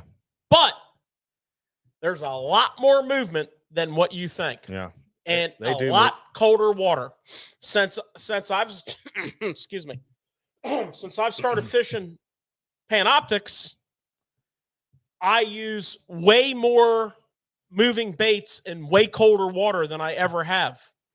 You know, my chatterbait has become a year-round tool. I used a phrase of it almost doesn't matter what the water temperature is. It can be whatever it is as long as it's consistent or improving. Yeah. I mean, And if it's 39 degrees and over the course of 4 days it improved to that point, they will eat shallow. Yeah. End of discussion. they will. No, there's no argument there. And honestly, Nick, you know what happens. Who moves up first? Huh? The big ones. The Giants. They're no dummies. I mean, they're getting the sweetest spot and the sweetest setup. You know, they're going after they get the cozy house. You know what I mean? They get the perfect setup. So they're going to go up there and they're going to sniff around and beat away anybody around there. And then if the weather doesn't hold true, they'll back off real far, you know, but they know where they're going. When it starts to warm up again, those big ones go up. And I'm telling you, this time of year is, you know, that early pre-spawn is when people catch their biggest fish of the year. That's when you're going to go out and catch your PB. If you guys are, you know, always trying to get your PB, that 45, you know, to that 50, that 45 to 49, 50, that's when those big giant fish are caught. And they're caught on these baits either as they're just getting up in there or when they get up in there just to sniff around. They're not spawning. They're not even getting ready to pre-spawn. They're up there just letting people know that this is my territory. They're eating, you know, warmed up enough. They're going to eat. They're going to get going and eat a couple good bites, and they're just beating people off there. And that's my spot. You're out of here. I mean, that's what's happening. It's called dominance. These fish are dominant. They're the dominant ones going up there, and they're always these big, giant 7s, 8-pounders. Well, it is funny you Whoa, say back that. her down there, Hot Rod. Hey, that's when you catch them. But it is funny you say that because Yeah. if you think about it, what fish usually spawn first? Yeah, You know, they have their dominance. they do have their dominance. But I wanted to ask That's you why guys, these big bags are happening in those college oh, tournaments. yeah, absolutely. These are the biggest fish that move up first, and it's always the first tournaments of the year. George Biggins. does not That they- agree. No, the big ones, man. No, Oh, I do oh, you agree. do? absolutely. This is the time of year when you see those 38s, 39, 41-pound bags. I've always you said know, it. or you know that's when you see it the most. When you get into Yeah. the actual spawn season, especially farther north you go, it's much more defined. Yeah, But, you know, in this area of the world here, we have 3 to 4 waves of spawning fish in a typical Oh, yeah. spring. absolutely. And that first wave, That's your tanks. it's the smallest wave of fish. Yeah, And it's the old school big girls. it's the big ones Always. always. And it's extremely true in smallmouth. Always. You know, that second wave is usually Yeah. like, there's big ones, but there's not near as you know, many. party on, Wayne. Yeah, And then that third wave is kind of like the cleanup, you know. the third depending wave is on- when all the frat girls are coming in. You know, depends on the frat cold party. fronts and the you know, the weather systems, but you know, at least 3 good waves of spawns, maybe 4 up in the north part. All right. Question for you guys. So we went through some great techniques here, and most of them were all moving baits. Because George, like you said, you're starting to use them year round, no matter what the temperature. Oh yeah, I mean that's my wheelhouse. But now let's throw a wrinkle in there. If you had to throw in a bait that's not a moving bait, what are we doing, George and Mike? What's the shape of that jig head? Football, baby. We're playing football. I Football season. am big time dragging a football jig. Yeah. Why a football jig? Unless the cover's gnarly. And Mike and I have a couple spots that we fish where the channel swings into the bank. This one area we like to pre-spawn fish. The channel swings into the bank, and over the eons, all kinds of commercial activity has happened here. And you got all these old like dock pilings and concrete rubble, and it's gnarly. And that football jig just does not work there. No, I mean, it's hung up something fierce. You can empty out your football jig box quickly. Real quick. So then we go and we drag, and the key word is drag, Mike, right? Then we go and we drag the old, fly 60-degree, flipping, casting, whatever you want to call it, because this is a great tool for most situations. But when you get into all kinds of Nasty. wood and it's too big of a head. You can see the it's surface. great on rock. Yeah, it's great on rock. But we drag it. But not giant boulderish kind of nasty freaking rock. We're not hopping it. Yeah. We're not hopping it. We're not, we're just a slow drag. You gotta, nature is telling you, what's going on. The fish are they're cold blooded, so I mean they can move. They have no problem moving in this cold water, but they're not going to be making some crazy moves. They're not jetting around. They're not bolting. They'll bolt the last second, but they're not bolting around. Your bait fish is just kind of easing along, and guess what? Your crayfish are doing? They're coming out of the mud just now, and they're like, oh shit, man, it's cold out here. I don't like this at all. And they're just kind of creeping around. So the drag is what you want to do. Crawl style trailer. Okay. This is a Reaction Innovation Spicy Beaver. Great dragon trailer. Crawl style trailer. Football head. And why do I like that football head so much? I'm dragging that thing on the rocky bottom or a smooth bottom, dragging it to a hard spot. And I'm kicking up because I always go bigger than I need in a football jig. If a 3/8 would work, a 1/2 ounce works better. Yeah, it just creates more disturbance down there. It draws some attention to it. Because I'm kicking up silt, dust. And then when I hit something, I don't pop it through there. I kind of work it a little bit and it rocks because it doesn't fall over. It rocks up. It's drawing attention to itself. That's what makes a football jig so deadly. Yeah. And, those sweet spots that we have identified, we can drag those down and get those less aggressive fish. Because if you catch one or two, there's probably 5 or 10 this time of the year that we're talking about. Yep. So to answer your question, Nick, that's the other part of your scenario. We be dragging. And then, I'm not really throwing a Carolina rig at that time. It's still a little cold for me. I'll throw a swim bait, like a 3/8 size swim bait or, a bigger size swim bait, because that's what's around. Definitely bigger. And you just roll that thing along. You're just rolling it along, bumping into those rocks, bumping into those stumps. You'll see some of the guys throwing that a lot. And then they're also throwing that Alabama rig right at that point. That's a good bait that cover that kind of water. It's great. It's great Alabama rig fishing time of the year. When they're coming up out of that real cold, you'll start seeing guys throw that a lot all the way in through almost to the spawn. It really plays a big role. So, Nick, one of the things I like to do when I have to slow down,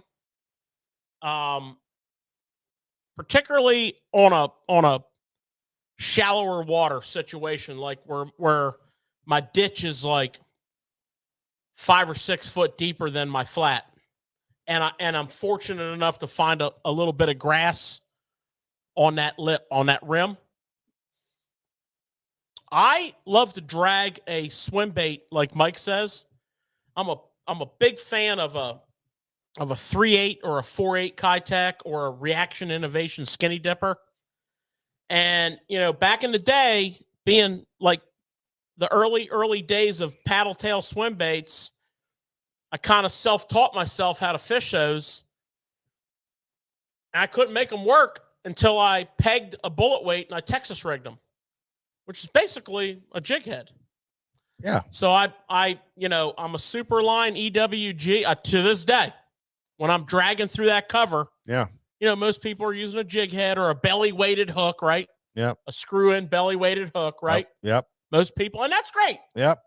But I have such a high level of confidence in a screw-in bullet weight. Yep.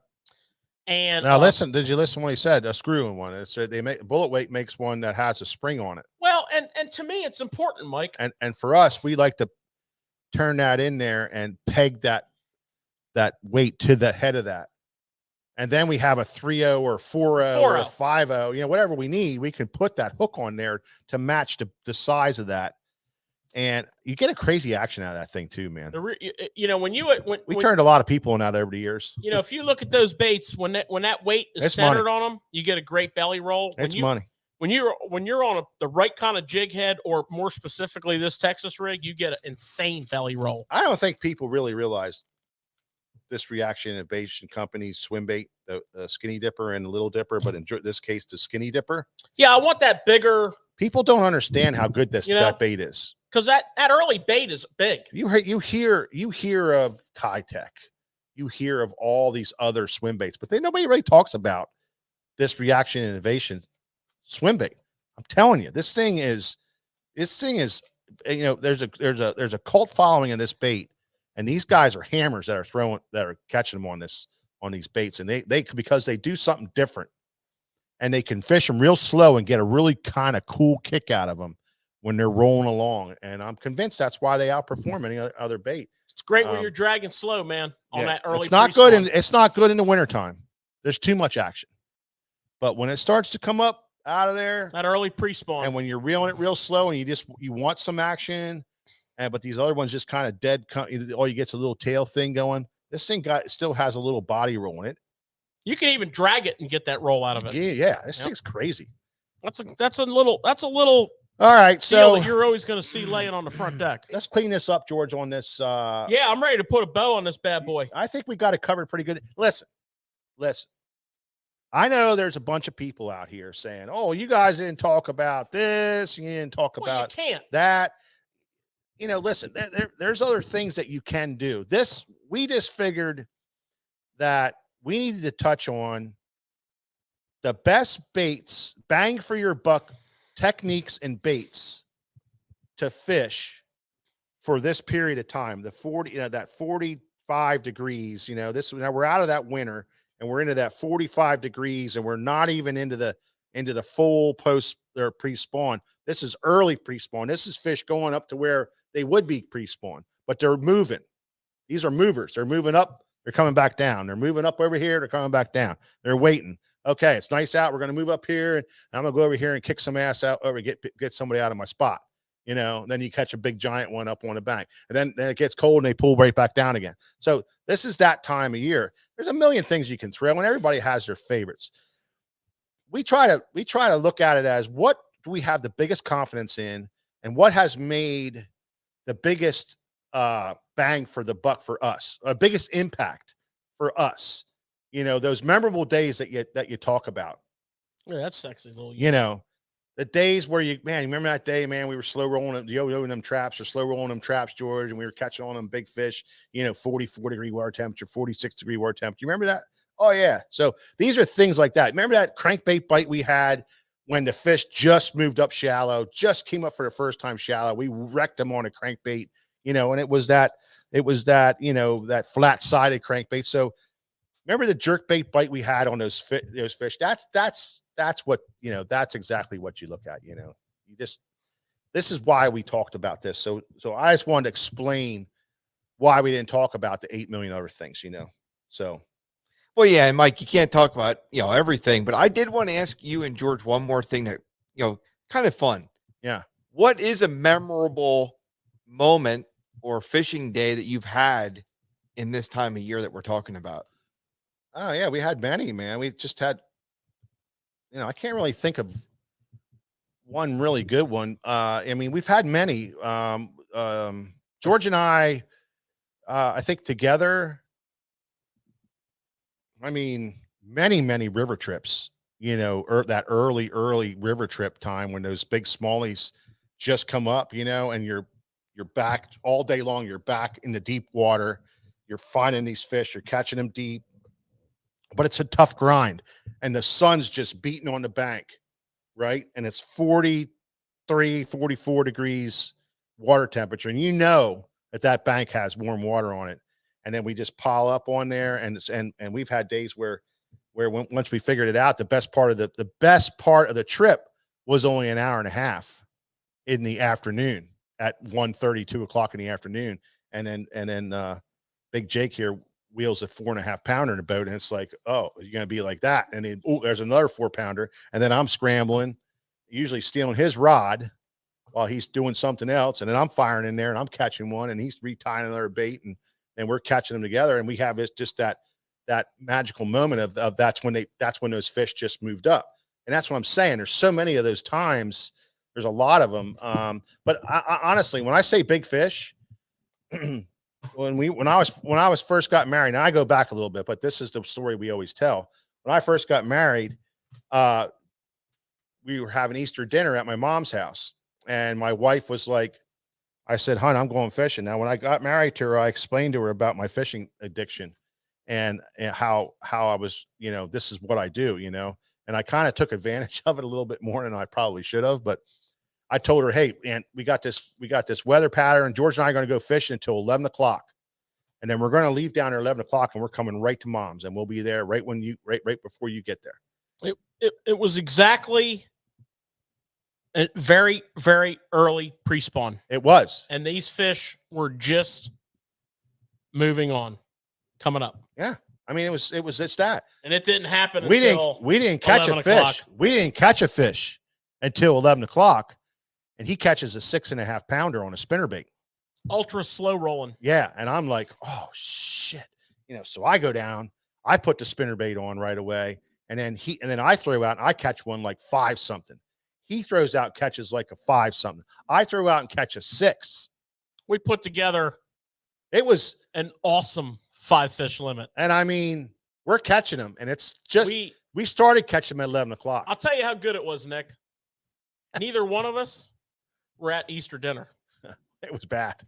It was bad. Neither one of us. We towed the boat to mom's house, and Mike somehow is still married today. I know. Yeah, I see a lot of trouble there. My wife was furious. Caught about 7 mega fish. Took her like that was slow rolling spinnerbait. I still think when I walk past her and she cracks me in the head for no reason, that's what it was for. When she just. And that's exactly what we talked about tonight. That's that early, very, very early. It was a gnarly day, man. It was amazing. It was a gnarly. You remember that spinnerbait? Well, the spinnerbait that you were cracking them on was a heart throb. Heart throb. Single bladed heart throb. I was throwing the old hog collar. George was throwing the hog collar. 3/4 ounce. Yeah. But it had to be white. Yeah. Couldn't be. Usually that lake is a chartreuse and white with gold blades. We weren't getting bit on it, so I was going through all my baits and I put this heart throb It's on. a weird lake because it has shad. Yeah. But they stock it with trout. It's weird. So, the reason there's 5s and 6s in there like that is the state of Pennsylvania feeds them real well. And we caught big fish, and it's just some of the most memorable fish. I was down in Potomac and I caught a fish one time real early, and it wasn't my biggest from down there, but it was one of the biggest I've ever caught on the Potomac, and it was caught muddy water, super early, and it was one of my memorable fish. So, well, boys, yeah, well, we got one more thing I want to talk about real quick, George, and that is this weekend is playoff weekend. Oh, and now you're talking about game, and so what I thought we would do, Nick, and have it on record is, and I'm going to write them down because I don't trust you or George, but I thought we'd have our picks. George?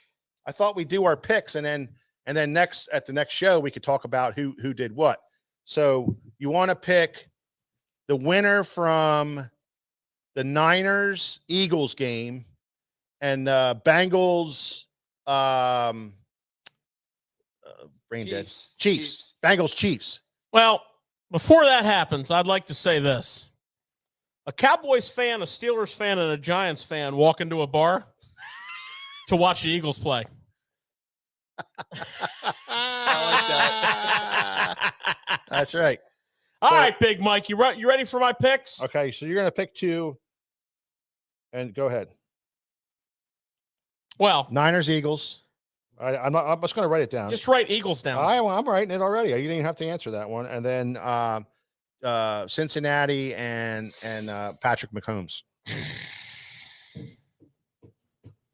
That one there's the one that gives me heartburn. Come on now. Cincinnati. Cincinnati. Write me down for the exact same thing. And then Nick's going to do the Eagles. Only because McComey is dinged. I'm going Niners. And I'm going Cincinnati. That's the same thing I you mean, did. yeah, Cincinnati. That's the same thing you did on our other podcast. Yeah? I'm just saying. Yeah? I think that's the same thing you did on your on it. Well, I don't need to hedge my bets. You're going to be out the first game, Mike, so we're not worried about it. No, I don't think so. But we'll see, because guess what? We're going to watch the games this weekend. Yes, and we'll see. we are. And we love to on that note, we love to fish on a Sunday, but 3:00, yeah, we will be off the Marne River. Yeah, so we'll let you guys put your picks in there, see where you're going to be. TikTok, thank you for stopping by. Put in there what you like for your TikToks, for your game choices, and we'll see what's going on with that. And until next time, we'll see you on the next Tackle Shop Live.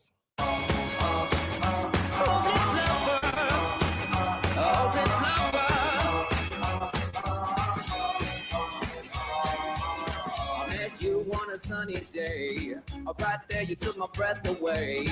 Young and pretty, was it just a dream? The next day you called me up, you told me I'm your little buttercup. You came over and you fell into my arms. Well, I know what I feel. Please tell me your love is real. You make me smile when I think of you. If I am down or when I am blue,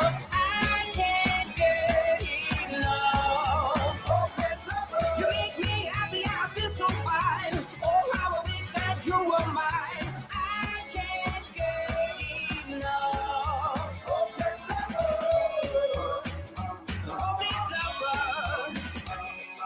I woke up all soaked in sweat, with chills running down my neck. I'm going crazy from just the thought of you. A long blonde hair and your beautiful smile. Your sense of humor makes it all worthwhile. Don't make me wait, it's not a funny game. You know just what I feel. Please tell me your love is real. You make me smile when I think of you. If I am down or when I am blue, I can't get enough. You make me happy, I feel so fine. Oh, how I wish that you were mine.